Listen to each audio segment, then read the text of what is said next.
क्या निर्णय किया आपने? विदा नहीं होगी। विदा नहीं होगी?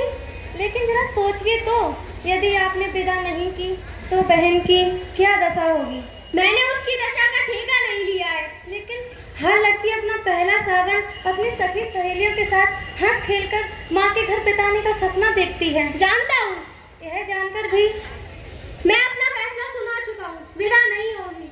यदि मैं बहन को लिए बिना ही गया तो माँ का हृदय टूट जाएगा। मैं मजबूर हूँ। अगर माँ बहन का इतना ही ख्याल था तो दहेज पूरा क्यों नहीं दिया? अपनी सामर्थ्य के अनुसार हमसे जितना हुआ हमने दे दिया। फिर भी अगर सामर्थ्य कम था तो अपने बराबरी का घर देखते। झोपड़ी में रहकर महल से नाता क्यों जोड़ा? जी देना तो दूर की बात, बारात की खातिर तक ठीक ढंग से नहीं की गई। मेरे नाम पर जो धब्बा लगा है, मेरी शान को जो ठेस पहुंची है, और तो और भरी बिरादरी में जो मेरी हंसी हुई, उस करारी चोट का घाव आज तक हरा है। जाओ कह देना अपनी माँ से, अगर बेटी विदा कराना चाहती है तो पहले उस घाव के लिए मरहम भेजे। जी आप इस समय को विदा कर दें। हम गौने में आपकी हर मांग को पूरी करने की चेष्टा करेंगे। मैंने दुनिया देखी है प्रमोद, ये बाल धूप में सफेद नहीं हुए, और तुम कल के छोकरे मुझे बेवकूफ बनाना चाहते हो। यह आप क्या कह रहे हैं? ठीक कह रहा हूँ। विदा तभी होगी जब इस हाथ पर 50,000 रुपए नगद रख दोगे। यह तो सरासर अन्याय है। शिकायत आपको हमसे है। उस भोली भाली लड़की ने आपका क्या बिगाड़ा है जो विदा ना करके आप उससे बदला ले रहे हैं? अगर रमेश बाबू होते तो वो क्या कर लेता? वो मेरे सामने मुंह खोलने की हिम्मत नहीं है उसमें। वो मेरा बेटा है। तुम्हारी तरह बड़ों के मुंह लगने की बदतमीजी करने वाला कोई हमारा छोकरा नहीं। बाबूजी, बेटी वाला समझकर आप मेरा अपमान कर रहे हैं, किंतु यह ना भूलिए कि आप भी बेटी वाले हैं। हाँ बेटी वाली है, पर तुम्हारी तरह नहीं। अभी पिछले महीने हमने भी अपनी गौरी की शादी की है। इतनी अच्छी खातिर की कि सब दंग रह गए। इतना दहेज दिया कि देखने वालों ने दांतों तले उंगली दबा ली, और तुम मेरी बराबरी करना चाहते हो। हाँ बेटी वाले होकर भी हमारी मुंह चूची है, समझे? जी रमेश गया है गौरी को लेने, कुछ देर में आता ही होगा। मेरी बेटी पहला सावन अपने घर ही बिताएगी, पर तुम्हारी बहन के सपने कभी पूरे नहीं होंगे। क्या जो मेरी बहन है वह आपकी कोई नहीं है? बहू और बेटी को एक ही तराजू में तोलना चाहते हो? बेटी बेटी है और बहू बहू। ठीक है, जब आप अपनी जिद पर अड़े हुए हैं तो आपसे विनती करना व्यर्थ है। क्या जाने से पहले एक बार मैं अपनी बहन से मिल सकता हूँ? हाँ बिल्कुल, और हाँ जाने से पहले उसे ये भी बताते जाना कि अगली बार उसकी विदा कराने मेरे लिए मरहम लेकर कब आओगे। अरे सुनती हो गौरी की माँ, बहू को भेज दो जरा अपनी भाई से मिलने आकर। तब तक मैं देखूं इस माली के बच्चे ने लॉन में झूला डाला या नहीं। मैं गौरी के लिए लॉन में झूला डालने जा रहा हूँ।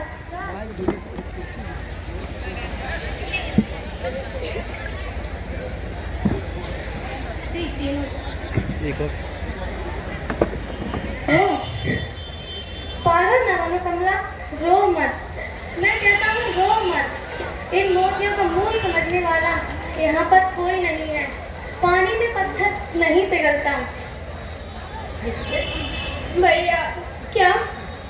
हाँ कमला, घबराओ मत। मैं जल्द ही फिर आऊँगा और उस बार तुम्हारी विदा अवश्य होगी, क्योंकि मैं चोट के लिए मरहम लेकर आऊँगा। मरहम? हाँ कमला, हमारे व्यवहार से जो बाबूजी कलेजे में घाव हुआ है उन्हें मरहम चाहिए, और उस मरहम की कीमत है 50,000 रुपए। तुम चिंता ना करो कमला, मरहम का प्रबंध हो जाएगा।